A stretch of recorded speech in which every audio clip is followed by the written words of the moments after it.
Good afternoon, all of you. My name is Viren Pratap Singh. Today I am going to explain about energy sector of India. आज हम energy sector of India के बारे में बात करेंगे। हम 1947 से लेकर अब तक कितना हम लोग इलेक्ट्रिसिटी जनरेट कर रहे हैं, जहां 1947 में हम लोग केवल 1300 मेगावाट इलेक्ट्रिसिटी जनरेट करते थे और आज 2023 में 4 लाख मेगावाट इलेक्ट्रिसिटी जनरेट कर रहे हैं। तो यह यहाँ से 1947 से लेकर 2023 तक का सफ़र कैसा रहा, आज हम उसी को डिस्कस करेंगे। चलिए स्टार्ट करते हैं।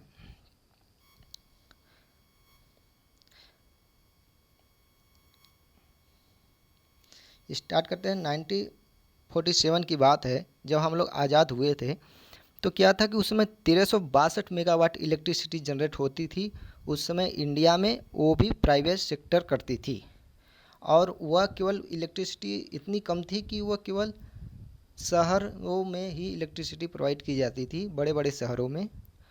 गांव में वो इलेक्ट्रिसिटी प्रोवाइड की ही नहीं जाती थी, क्योंकि 1300 मेगावाट कितना ही बिजली, आप इसका अंदाज़ा लगा सकते हैं। और आज 4 लाख मेगावाट इलेक्ट्रिसिटी जनरेट होती है।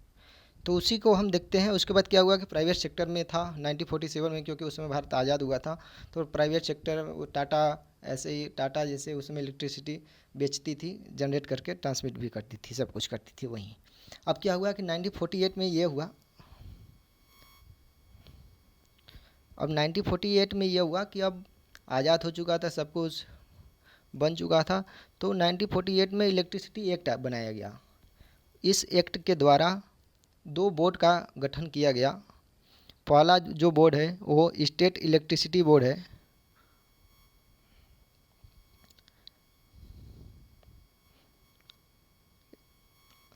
ये स्टेट इलेक्ट्रिसिटी बोर्ड है जो कि इलेक्ट्रिसिटी जनरेट करेगी, ट्रांसमिट करेगी और डिस्ट्रीब्यूट करेगी। और सेकेंड जो बोर्ड बनाया गया वो सेंट्रल इलेक्ट्रिसिटी अथॉरिटी बनाया गया। यह डिसाइड करेगी कि इलेक्ट्रिसिटी किस तरह से जनरेट की जाएगी, किस तरह से रूल बनाए जाएंगे, किस तरह से रेगुलेशन है, किस तरह से इलेक्ट्रिसिटी के दामों को तय किया जाएगा। वो सेंट्रल गवर्नमेंट के हाथों में था। ठीक। तो 1948 में सब कुछ बन गया। अब क्या हुआ कि प्राइवेट सेक्टर से अब गवर्नमेंट के हाथों में आ गया, स्टेट गवर्नमेंट के हाथों में आ गया कंट्रोल और सेंट्रल गवर्नमेंट के हाथों में आ गया।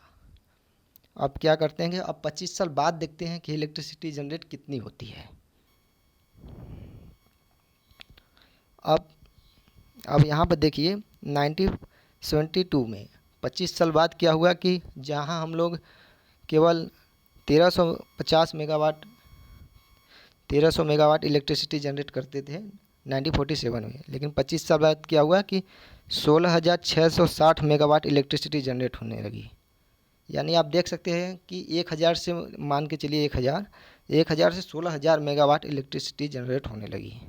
वही 1997 में क्या हुआ कि 85,000 मेगावाट इलेक्ट्रिसिटी जनरेट होने लगी। और 2022 में लगभग 4 लाख और 2023 में जो मार्च का 31 मार्च तक का जो डाटा है वो लगभग 4,16,000 के ऑलमोस्ट इलेक्ट्रिसिटी जनरेट होने लगी है इंडिया में। तो यह है आपका। तो आपने देख लिया कि किस तरह से इलेक्ट्रिसिटी को हम जनरेट करते हुए किस तरह से इंक्रीज हुए हैं। लेकिन इसके बीच में बहुत सारे रूल और रेगुलेशन भी बनाए गए, जिससे हम लोग इतनी आसानी से इलेक्ट्रिसिटी जनरेट कर पाए हैं। तो उस रूल और रेगुलेशन के भी देखते हैं, क्योंकि जैसे आपने देखा 1948 में रूल रेगुलेशन बनाया गया कि 2 बोर्ड होंगी, सेंट्रल गवर्नमेंट और स्टेट गवर्नमेंट। यदि आप यूपी होंगे तो state government UP PCL, UP RBNL electricity generate करती है और यूपी पीसीएल उसे ट्रांसमिट एंड डिस्ट्रीब्यूट करती है। यूपी आरबीएनएल भी करती है, लेकिन यूपी आरबीएनएल मोस्टली आपके अनपरा, कानपुर और झांसी और अलीगढ़ में थर्मल पावर प्लांट है, वहाँ से जनरेट करती है। तो इस पर ज़्यादा डिस्कस न करते हुए मूल अपने पॉइंट पर आते हैं। अब आते हैं क्या हुआ 1998 में इलेक्ट्रिसिटी रेगुलेटरी कमीशन एक्ट बनाया गया। इसका रीज़न ये था कि पहले क्या था कि जैसे दिल्ली में इलेक्ट्रिसिटी पावर प्लांट है मान लीजिए, तो वो केवल आसपास के क्षेत्रों को ही इलेक्ट्रिसिटी प्रोवाइड करती थी। और मान लीजिए यदि कलकत्ता में है तो कोलकाता में ही आपका इलेक्ट्रिसिटी जो आसपास के हैं एरिया में वहीं पर प्रोवाइड होती थी। यदि मान लीजिए यहाँ पर कलकत्ता में मान लीजिए बहुत ज़्यादा इलेक्ट्रिसिटी जनरेट कर रही है और दिल्ली में क्या है कि कम ही इलेक्ट्रिसिटी, तो कैसे प्रोवाइड किया जाए? तो इसको इंटरकनेक्ट किया गया। ये जो रीजनल जो पावर प्लांट हैं इनको कनेक्ट किया गया, एक ग्रिड के माध्यम से इनको कनेक्ट किया गया, जिससे कि सभी जगह इलेक्ट्रिसिटी जहाँ पर ज़्यादा हो वहाँ से लेकर जहाँ पर कम इलेक्ट्रिसिटी हो वहाँ पर प्रोवाइड किया जाए। जैसे आप देख सकते हैं कि जैसे आप अलग अलग प्रदेश में रहते हैं तो वहाँ पर चावल ज़्यादा होता है तो गेहूँ दूसरे जगह से मंगा लेते हैं, तो कहीं ना कहीं स्टोर रहता है, तभी तो आप दुकानों से जैसे लाते हैं तो दुकान पर क्या है दोनों चीज़ स्टोर रहता है तो आसानी होती है, नहीं तो आपको परेशानियाँ होती है। तो उसी के अकॉर्डिंग आप समझ सकते हैं इसको। तो 98 में यही बनाया गया कि इसमें ग्रिड को कनेक्ट किया गया। पहले तो क्या हुआ कि जो असम में अरुणाचल प्रदेश में जो नॉर्थ ईस्ट के थे उसको वेस्ट से कनेक्ट किया गया, जैसे दिल्ली से कनेक्ट किया गया। इतने क्या हुआ कि सबसे पहले नॉर्थ इंडियन को कनेक्ट किया गया। उसके बाद क्या हुआ 2013 में क्या किया गया कि साउथ इंडियन के ग्रिड को भी कनेक्ट कर दिया गया। इस तरह से पूरे इंडिया में 4, आपको मालूम होगा 4 ग्रिड है, तो 4 ग्रिड को कनेक्ट कर दिया गया, जिससे कि जहाँ पर इलेक्ट्रिसिटी नहीं होगी वहाँ पर इजीली से प्रोवाइड कर दिया जाएगा। आपको ये पता होगा कि जैसे रेलवे में इलेक्ट्रिसिटी हमेशा वहाँ पर चाहिए होता है, तो जैसे मान लीजिए कहीं पर कम होगा, दिल्ली में कम हुआ तो चेन्नई से मंगा लेता है, मतलब चेन्नई से के माध्यम से वहाँ से साउथ से आ जाएगा इलेक्ट्रिसिटी। यदि मान लीजिए आपको पता होगा कि जो ट्रेन होती है यदि वो स्टॉप हो जाए तो वो स्टार्ट होने में लगभग 3 लाख का खर्च लग जाता है, कोयला या फिर इलेक्ट्रिसिटी का। इसलिए आपने देखा होगा कि जो ट्रेन होता है वो कभी आपको बंद नहीं होगा, वो स्टार्ट ही रहता है। इसका मेन रीज़न है, इसलिए कनेक्ट किया गया कि कंटिन्यूटी इलेक्ट्रिसिटी पे सभी जगह प्रोवाइड की जाए और घर घर तक इलेक्ट्रिसिटी प्रोवाइड की जाए। ज़्यादा बातें न करते हुए नेक्स्ट टॉपिक पर चलते हैं। उसके बाद क्या हुआ, इलेक्ट्रिसिटी एक्ट 2003 में लाया गया। ये बहुत ही इंपॉर्टेंट था। जैसा कि आपने देखा होगा कि 97 में केवल 85,000 मेगावाट इलेक्ट्रिसिटी जनरेट होती थी, वहीं 2023 तक में हम लोगों ने 4,15,000 मेगावाट इलेक्ट्रिसिटी जनरेट करने लगे हैं। तो इसका मेन रीज़न यही एक्ट है, इलेक्ट्रिसिटी एक्ट 2003 का है, जो कि यह सीधे सीधे प्राइवेट सेक्टर को बुलाया कि भाई तुम इलेक्ट्रिसिटी जनरेट करो और बेचो, और सभी को जनरेट कर, यह गाँव में सभी जगह को फ्री कर दिया कि भाई तुम जनरेट करो तुम बेचो। जैसे आप 4 पैनल आप लगा कर इलेक्ट्रिसिटी जनरेट कर सकते हैं, तो आप पड़ोसी को भी बेच सकते हैं। पड़ोसी ले या ना ले उसकी अलग बात है, लेकिन आप बेच सकते हैं।